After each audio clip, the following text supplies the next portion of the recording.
이제 오늘은 예배의 5가지 얼굴이라는 주제로 말씀을 좀 나누겠는데요. 우리가 얼굴을 형성하는데도 기본적인 몇 가지 요소가 있죠. 눈썹, 눈, 코, 입, 귀, 이렇게 요인들이 모아져서 얼굴을 형성하게 됩니다. 마찬가지로 그런 개념을 좀 인용해서 예배에는 5가지 표정이 담아져 있습니다. 뭐 정의하자면 그렇다는 거죠. 훨씬 넘어서서 그 이후의 개념까지 보태면 더 많은 가치나 의미들이 담아져 있겠지만, 우리가 지금 요한계시록을 쭉 강해를 하면서 2가지의 유념을 하게 됩니다. 자연적으로. 첫째, 요한계시록은 무서운 책인 줄 알았는데 절대 무서운 책이 아니고 오히려 우리에게 오늘을 살아낼 희망과 격려와 도전을 주는 책이구나.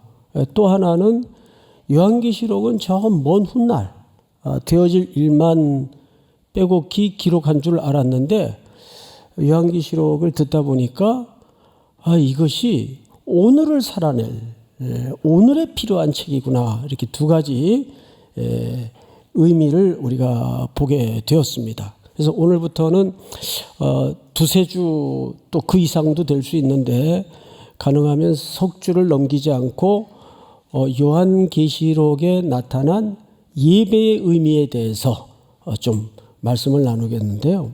깜짝 놀란 게 요한계시록뿐만 아니라 성경을 이제 관통하다 보면 성경은 사실 전부 무슨 스토리인가 봤더니 예배 스토리입니다.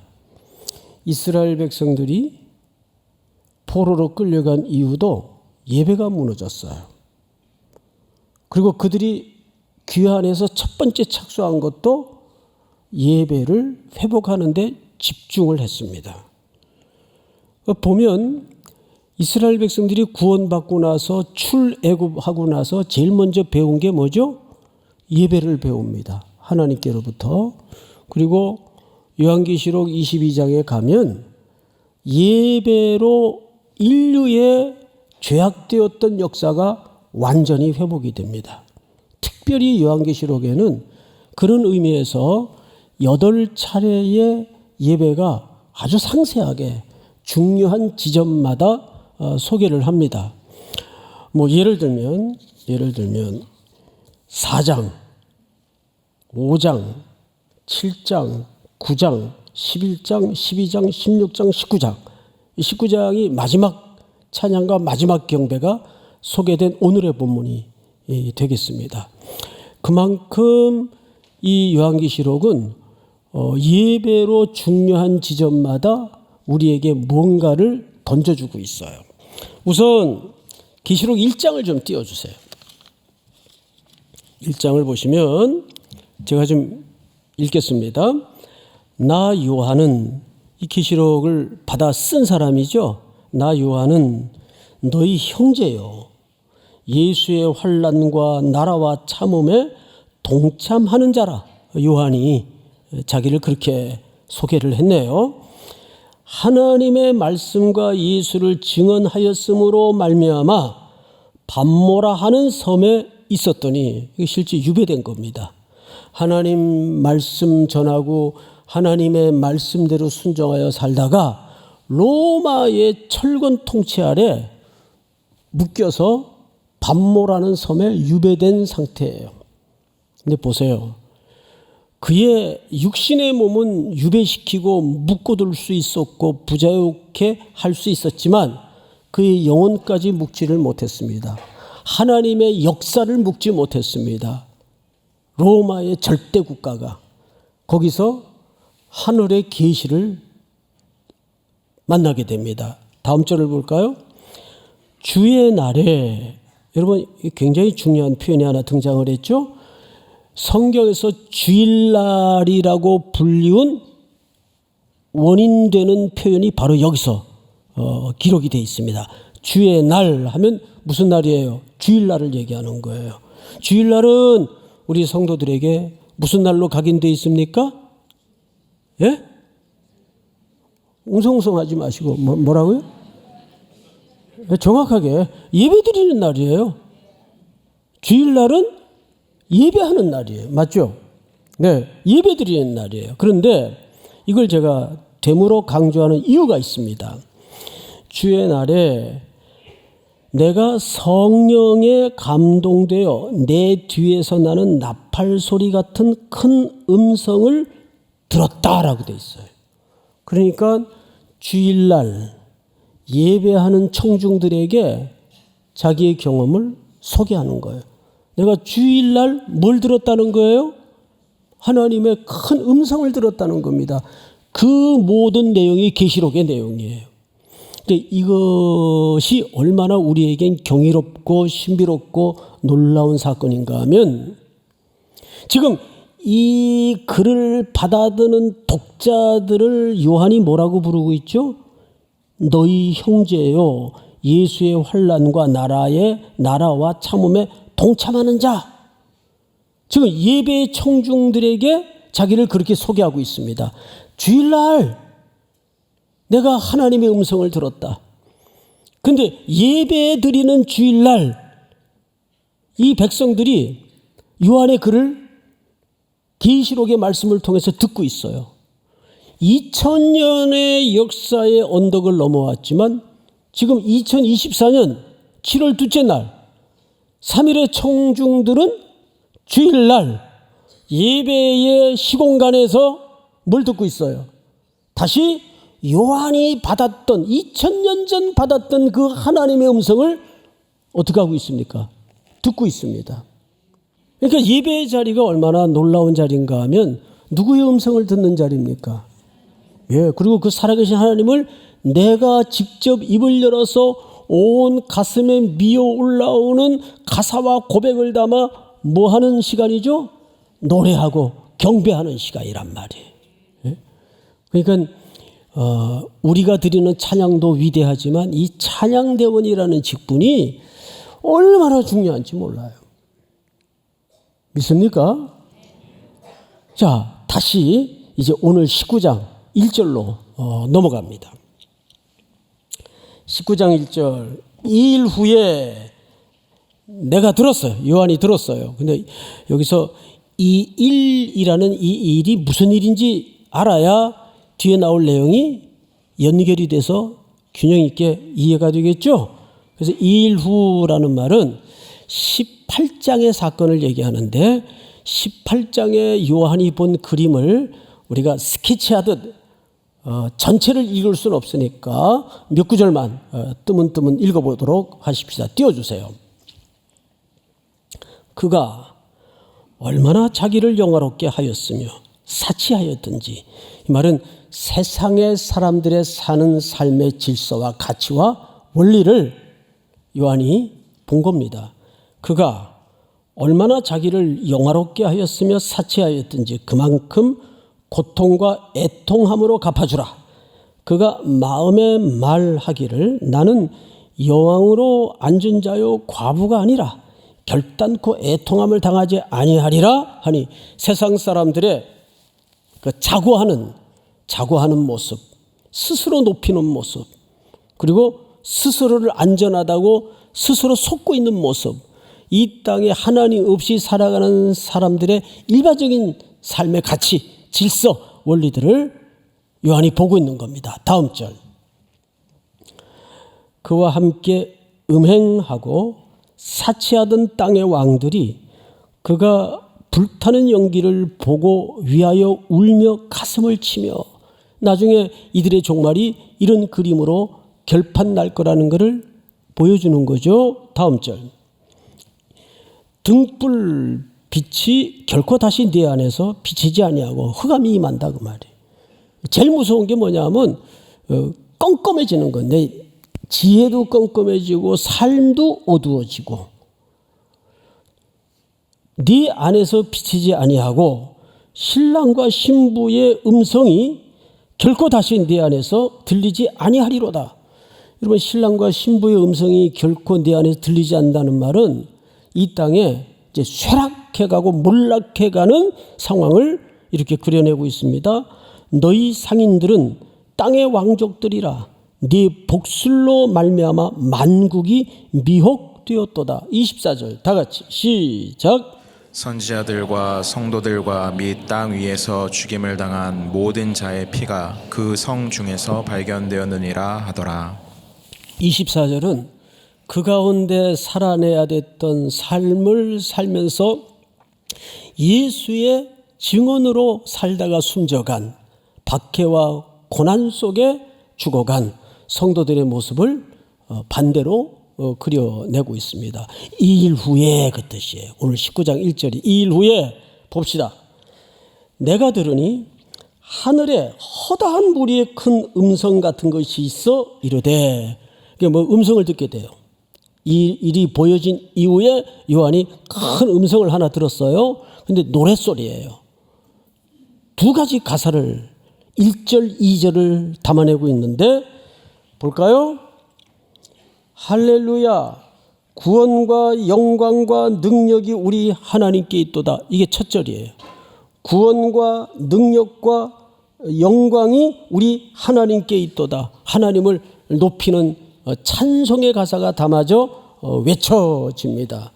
그리고 2절을 보니까 그의 심판은 참되고 의로운지라 음행으로 땅을 더럽게 한 큰 음녀를 심판하사 자기 종들의 피를 그 음녀의 손에 어떻게 하셨어요? 갚으셨도다. 여러분, 하나님은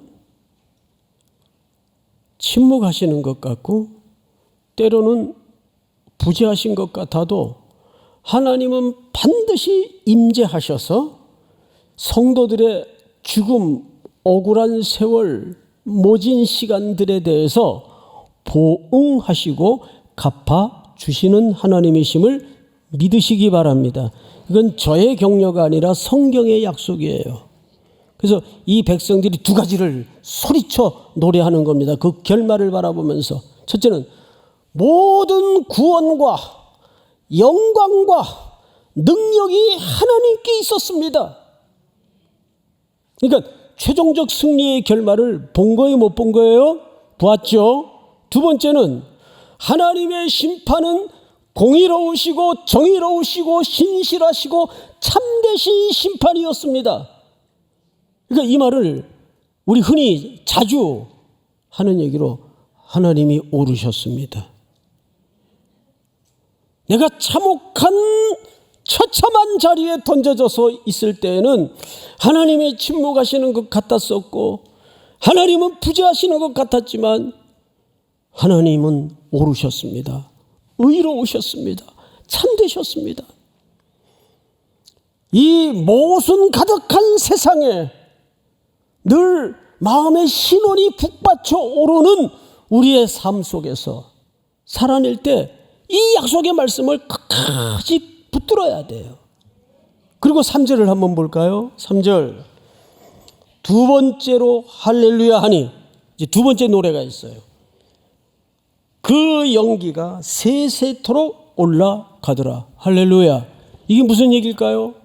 우리 요한계시록 5장에서도 보았지만 아직도 응답받지 못한 성도들의 피눈물 맺힌 신원의 기도가 제단 아래에 있었어요. 언제까지 우리의 기도를 침묵하시려나이까? 그런데 이제 그 성도들의 기도가 담긴 향이 금대접과 함께 성도들의 기도와 함께 이제 올라가고 있어요. 응답이 된다는 얘기입니까? 안 된다는 얘기입니까? 응답이 된다는 얘기예요. 부재하신 것 같은 상황 속에서도 하나님은 일하고 계셨고 침묵하시는 것 같은 막막한 상황 속에서도 하나님은 일하고 계셨습니다. 믿습니까?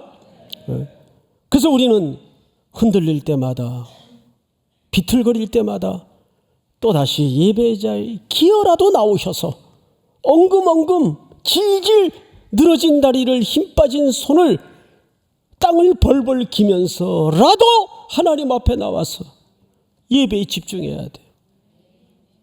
그것이 내 삶의 중심이니까. 믿습니까? 자, 이제 4절로 한번 넘어가 보십시다. 4절. 어떤 일이 벌어지는가? 또 24장로와 네 생물이 엎드려 보좌에 앉으신 하나님께 경배하여 이르되 아멘 할렐루야 하니 천상의 존재들이 성도들의 찬양에 뭘 하고 있는 거예요? 대꾸를 해요. 화답하는 거예요. 화답. 그래서 항상 이 찬양에는 우리가 하나님께 찬양을 드리면 천상의 존재들이 같이 화답을 하는 거예요. 믿습니까? 응답을 하세요. 그 예배를, 그 경배를, 그 찬미를, 그 간구를 받고 계신다는 뜻입니다. 듣고 계신다는 뜻입니다. 믿습니까? 하나님이 듣고 계신데 왜 응답을 안 해줘요? 왜 안 해줄까요? 안 해주는 게 아니죠. 그건 안 된다로 응답하시는 겁니다. 내가 구하고 원하는 대로 다 응답했다면 난 진작에 죽어버렸을 겁니다. 내 욕망대로 다 기도응답이 됐다면. 하나님은 한 번도 우리의 간구를 외면하거나 응답하지 않은 적이 없어요. 100% 하나님은 어떤 하나님이세요? 들으시는 하나님이에요. 믿습니까? 들으셔서 가장 선하고 최고의 좋은 것으로 응답하시는 하나님이십니다. 자, 성경을 보십시다. 5절. 보호자에서 음성이 나서 이르되 하나님의 종들 곧 그를 경외하는 너희들아 작은 자나 큰 자나 다 우리 하나님께 찬송하라 하더라. 거기서 어떤 화답의 노래가 임하죠? 작은 자나 큰 자나 다 하나님을 경배하라. 이게 선교의 궁극적 목적지예요.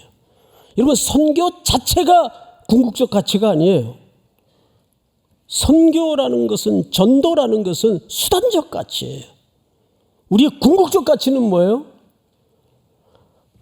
누구를 경외할지 알지 못하는 깜깜하고 흑암에 빠진 온 역사의 인류를 향해서 하나님만이 홀로 경배를 받으실 뿐입니다. 이분만이 유일하게 우리의 구원과 영광과 능력이 되시는 하나님이십니다. 하나님의 심판은 언제나 공의로우시고 진실하시고 정의로우시고 하나님이 하시는 일이 언제나 옳습니다. 이 고백이 담아진 터쳐나오는 가사와 노래와 찬양이 땅끝에도 드려지는 거예요. 믿습니까? 이제 마무리 하십시다. 마지막으로 6절 우리 다 같이 한번 읽어볼까요? 시작. 또 내가 들으니 허다한 무리의 음성과도 같고 많은 물소리와도 같고 큰 우레소리와도 같은 소리로 이르되 할렐루야 주 우리 하나님 곧 전능하신 이가 통치하시도다. 전능하신 이가 뭐 하시도다?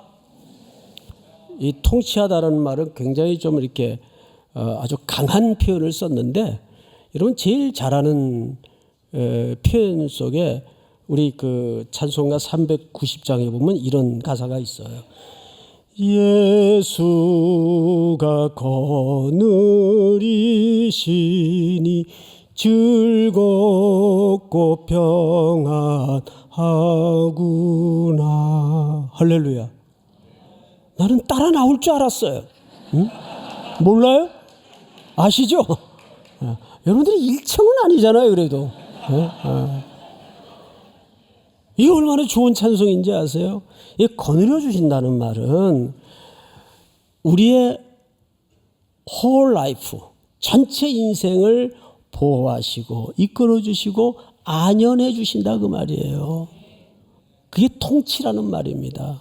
조금 이렇게 거칠다기보다는 좀 딱딱한 표현을 쓰긴 했는데, 예수가 통치하신다, 하나님이 통치하신다는 말은 하나님이 거느려 주신다는 뜻입니다. 오늘 돌아가시는 길에 푸사를 다 바꾸세요. 거느려 주시는 하나님. 푸사는 매주일 바뀌어야 돼. 매주일 은혜 받은 대로 푸사가 바뀌어져야 돼. 할렐루야. 자, 이제 마지막으로 오늘 본문을 보십시다. 9절 천사가 내게 말하기를 기록하라. 어린 양의 혼인잔치에 청함을 받은 자들은 복이 있도다 하고 또 내게 말하되 이것은 하나님의 참되신 말씀이라 하기로. 10절 전체가 한번 같이 읽겠습니다. 시작. 내가 그 발 앞에 엎드려 경배하려 하니 그가 나에게 말하기를 나는 너와 및 예수의 증언을 받은 내 형제들과 같이 된 종이니 삼가 그리하지 말고 오직 하나님께 경배하라.